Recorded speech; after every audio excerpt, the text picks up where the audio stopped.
The moment I had been dreading finally arrived. My husband, who has tormented me endlessly, and his ever-critical mother. I can't even count the number of tears I've shed and the times I've been hurt. Despite it all, I've held on, trying my best to fulfill my role as a wife and homemaker. But my husband, he never seemed to care about my struggles. He even decided to move his mother into our home without consulting me. Is your mom all moved in? Of course she is, but here's the thing. Yeah, she's settled in. In fact, I just finished moving back to my parents' home. Wait, what? Your parents' place? His voice over the phone was tinged with panic. I could tell he hadn't seen this coming. But don't think it ends here. I owe you for all the pain you've caused me. My name is Eleanor, a 44-year-old homemaker. I met Raymond at a party when I was 20, and we instantly clicked. Just 3 months later, he confessed his feelings and we started dating. A year later, as I turned 21, he asked, "Will you marry me?" A year after our marriage, I became pregnant and our first son was born. I thought I would have the fairy tale life I had dreamt of during my school days. But life wasn't that simple. Hey, is dinner ready yet? Did you make the bed? That's what Raymond always says when he comes home from work. I sometimes wonder if he thinks of me just as a maid. I'm sorry, I got a bit tied up. I'll get everything ready now. Seriously? Don't you think about how tired I am after work? I deal with so much stress to provide for our family. And remember, I'm a manager. A manager! Whenever something doesn't go his way, Raymond starts ranting about being a manager and makes snide remarks. He wasn't like this when we first got married. People often ask if I'm okay with how he behaves. Of course I'm not. It's unbearable. But honestly, I do appreciate that he brings in the money. Thanks to Raymond's good salary, we've never had financial troubles. But imagine if I challenged him wrongly and he retorted, "You're defying me. Fine. I'll stop contributing to the house then." I wouldn't know what to do. So even if he says a bit much sometimes, I try to tolerate it, though I wish I could say it was always easy. But with the way Raymond's been acting lately, even that tolerance is strained. Like the other day, he ranted. "Why aren't the clothes dry? You didn't even use the dryer, did you? I told you before, I like my clothes feeling cozy.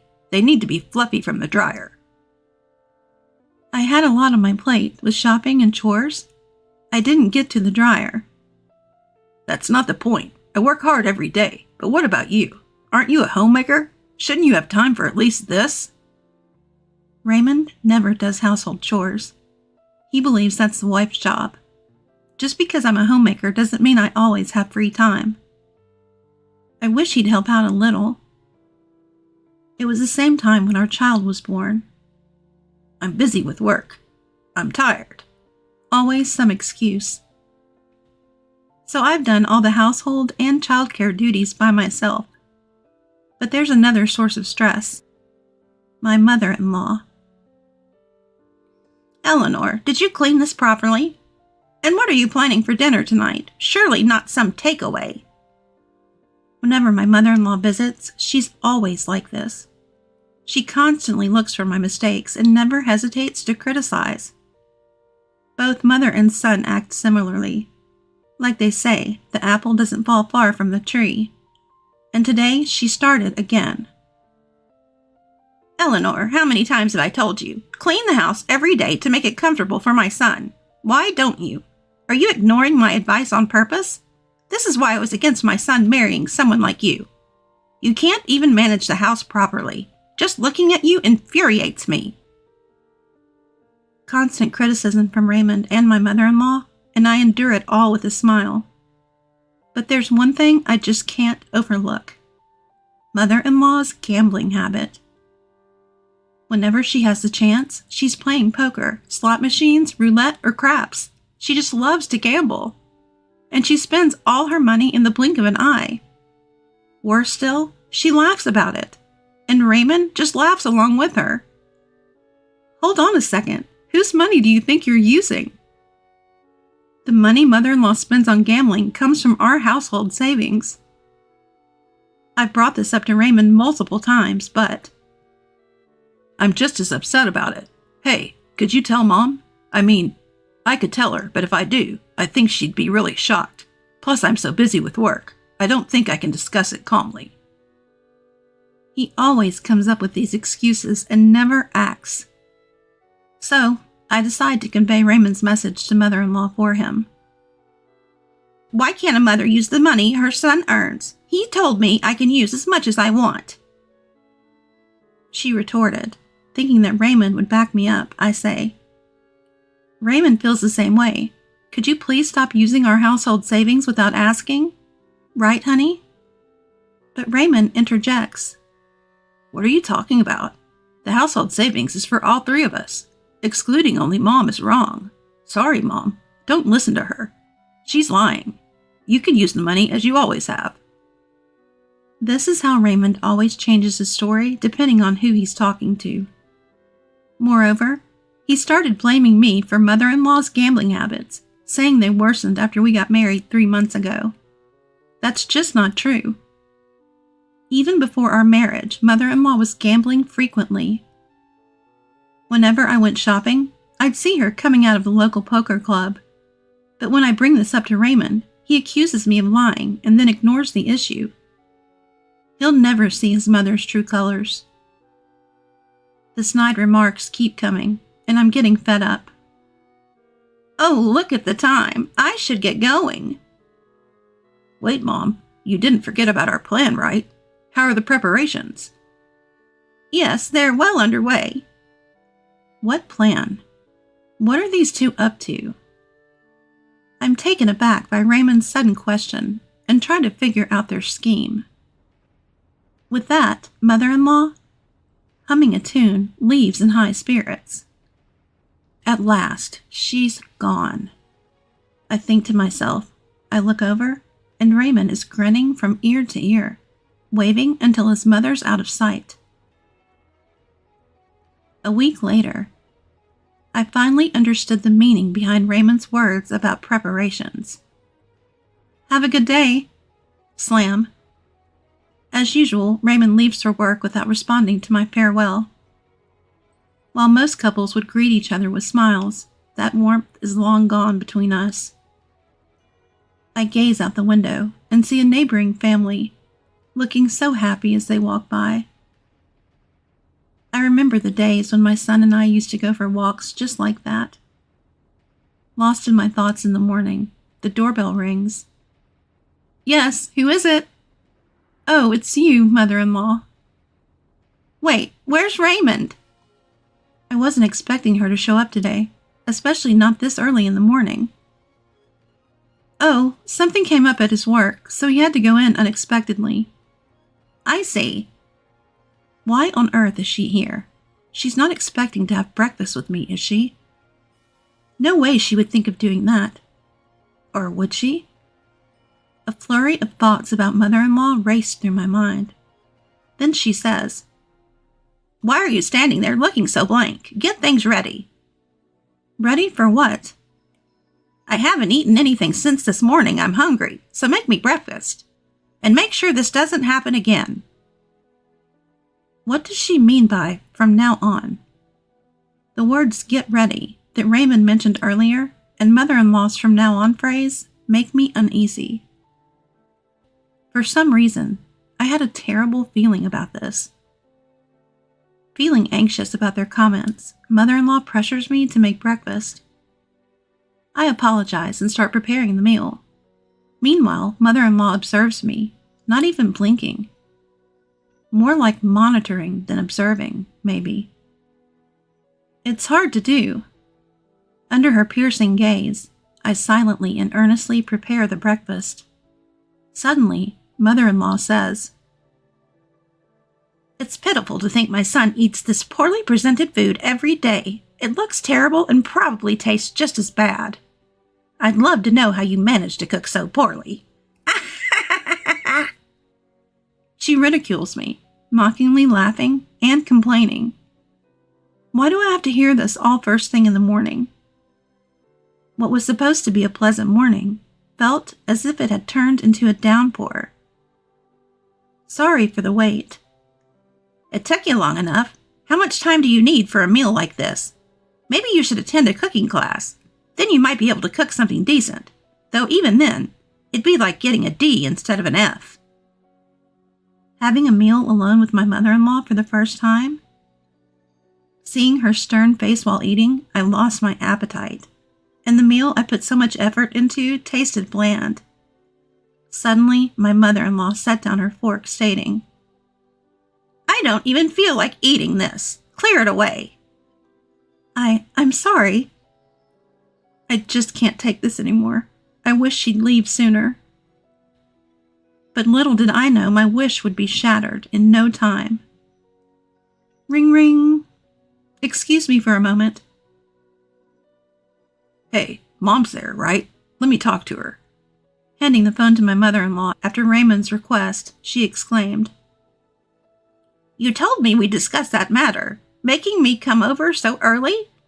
Now you say you're at work. What's going on? Sorry, something came up. I'll be back before noon. Just relax till then. Hurry up. Being with her is just stressful. She ended the call with Raymond and returned the phone to me with a slight throw.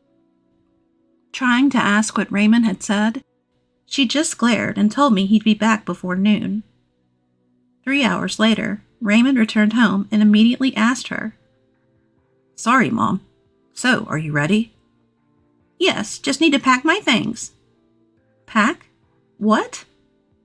Before I could process, Raymond dropped a bombshell. From now on, Mom will live here too. What? It was a shock. I always thought it would be just the two of us living here, but now my mother-in-law will be moving in too? The mere thought of my mother-in-law coming here terrifies me. Living a life constantly getting snide remarks from Raymond and my mother-in-law every day. I just can't bear the thought of it. Mom, I'll help you move on my next day off. That would be helpful, but don't bring her along. We don't need someone useless. Don't worry, it'll just be me. The shocking twist left my mind blank, unable to process anything. That evening, Raymond and his mom went out for dinner. Alone, I pondered our future. How would I coexist with the two of them? Was I just supposed to endure everything? Or was there another way?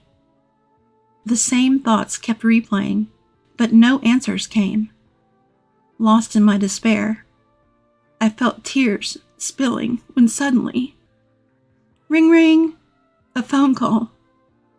Wiping away my tears, I answered, and the voice on the other end was, "Oh," a call from the most unexpected person.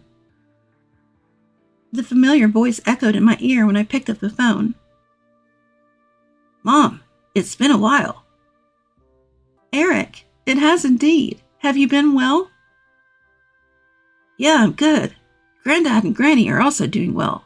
We're all getting along. It was my son Eric on the other end. After graduating from college, Eric took a job at a company near our family home. Because his work was close, he had chosen to live with his grandparents, away from us. When will you come to visit? It's been years since you last did. The two of them really want to see you. I'm sorry. I've been so busy and just couldn't make it to the family home. Busy with what? Isn't it because of Dad and Grandmother? He hit the nail on the head.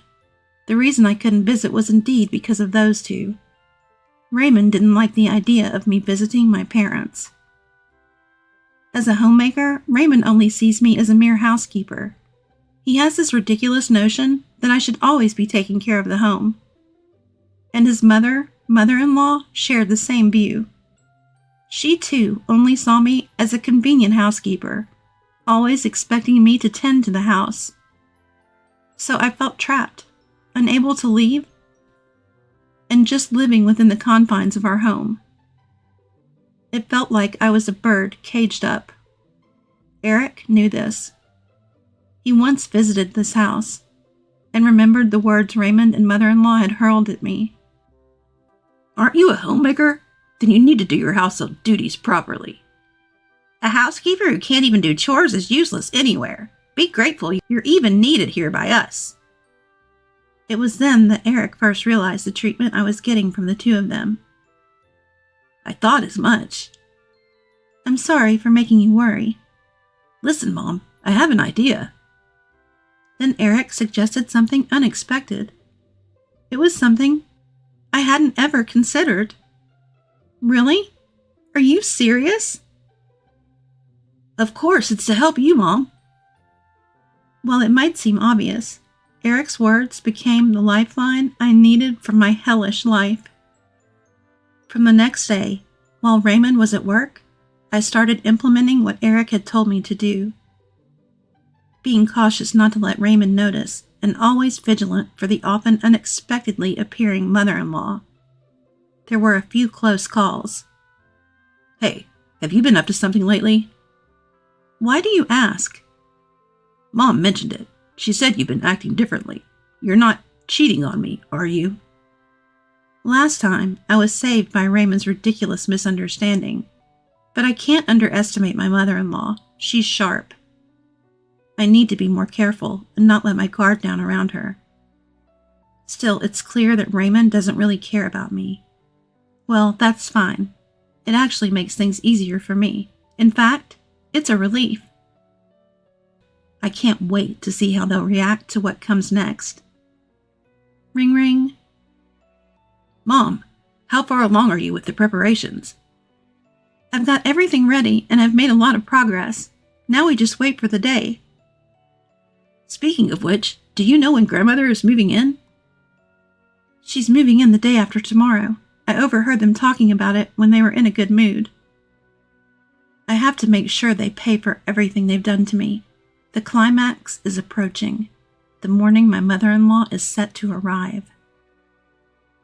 Don't slack off just because I'm not around. Also, help Mom with the luggage when she gets here, and keep the house clean. Mom said she won't forgive even a speck of dust. I understand. After seeing Raymond off, I start the final preparations. Then, the doorbell rings. Good morning, Mom. Eric, I'm sorry, but can you help me? Of course. Let's get this done quickly before Grandmother arrives. With Eric's help, we finalize everything. And 30 minutes later, all right, let's go. I hop into Eric's car and we head to a certain place. Ring ring. Hello. The moment has arrived. Raymond and mother-in-law have tormented me endlessly. I don't even know how many tears I've shed or how much pain I've endured. Yet I've persisted, trying my best as a homemaker. But Raymond never seemed to care about my struggles. And he decided to move in with his mother without discussing it with me. Is Mom all settled in? Of course she is. But guess what? Yes, she's all settled. And I've just finished moving back to my parents' home. What? Back to your parents? Raymond's panic was evident, even over the phone. But that's not the end of it. He's got a lot coming his way. I delivered the final blow to Raymond. Today's the day we get divorced. The divorce papers, already filled out with your name, are on the table.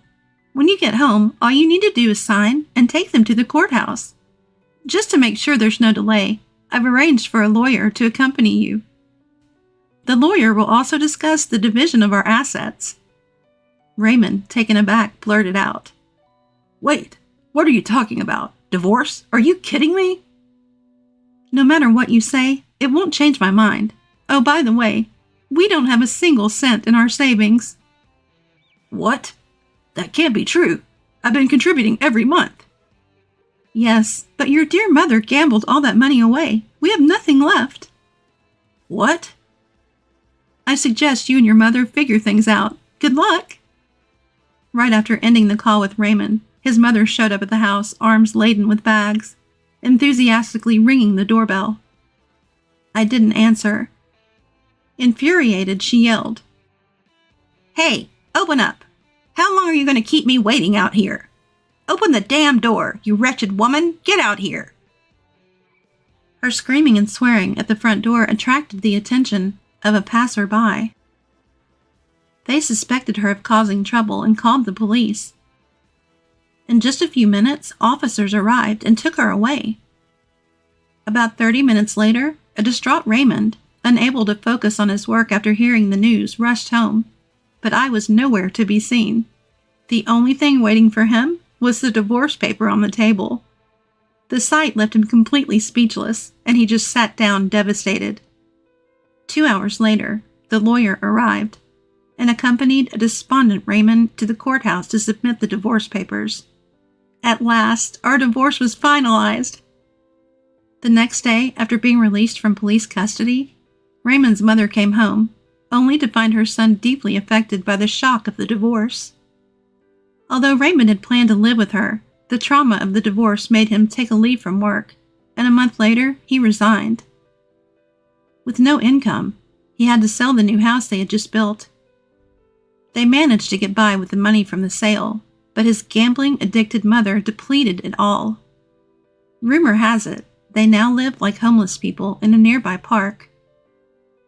After the divorce, I began to live peacefully at my parents' house. The money from the sale of the house came to me as well. With that money, I commented, "This place is lovely." Yeah, it's a popular resort hotel these days. I was on vacation with my family. Finally, free from the nightmare, I could live my life on my own terms. That joy is unparalleled.